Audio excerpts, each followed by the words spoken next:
السلام علیکم ناظرین ہماری آج کی ویڈیو کا ٹاپک ہے یہ ایک زندگی جو امت کو ملی تھی۔ اندلس کے قاضی جب کبھی ہم زندہ تھے وہ کہانیاں سنا رہا ہو۔ اندلس کے قاضی کے دروازے پر دستک ہوئی۔ ایک عیسائی نوجوان، حضور مجھے پناہ چاہیے، میرے پیچھے لوگ ہیں۔ کہا بیٹا آ جاؤ۔ ایک کمرے میں ان کو بٹھا دیا۔ تھوڑی دیر بعد دستک ہوئی، دروازہ کھلا تو جوان بیٹے کی لاش اٹھائے ہوئے لوگ اندر آ رہے ہیں۔ یہ کیا؟ ایک لوتا بیٹا تھا۔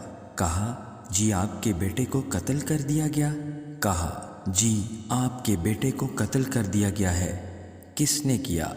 ایک عیسائی نوجوان نے کیا ہے، وہ یہیں کہیں چھپ گیا ہے، ہم اس کے پیچھے دوڑے ہیں کہ انہی گلیوں میں چھپ گیا ہے، ہم اس کی تلاش کر رہے ہیں۔ ہاں تلاش کرو اور اس کی تدفین و تکفین کا انتظام کرو۔ جب تجہیز و تکفین ہو گئی اور دفن بھی ہو گیا اور اس کے بعد آدھی رات بیت گئی تو انہوں نے دروازے پہ دستک دی۔ اس بچے یعنی عیسائی نوجوان نے دروازہ کھولا۔ کہا بیٹا تجھے پتہ بھی ہے تو نے کس کے گھر میں پناہ لی ہے؟ کہا جی نہیں۔ کہا جس گھر کا چراغ گل کیا ہے اسی میں پناہ لینے آئے ہو؟ تو نے میرے بیٹے کو قتل کیا ہے، لیکن میں مسلمان ہوں، تجھے امن دے چکا ہوں۔ یہ روٹی کا توشہ دان ہے، یہ تھیلے میں پیسے ہیں، یہاں سے بھاگ جا۔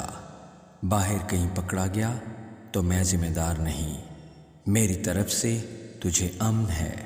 یہ ایک زندگی تھی جو امت کو ملی تھی، بھول جو گئے۔ مدت ہوئی صیاد نے چھوڑا بھی تو کیا، تاب پرواز نہیں، راہ چمن یاد نہیں۔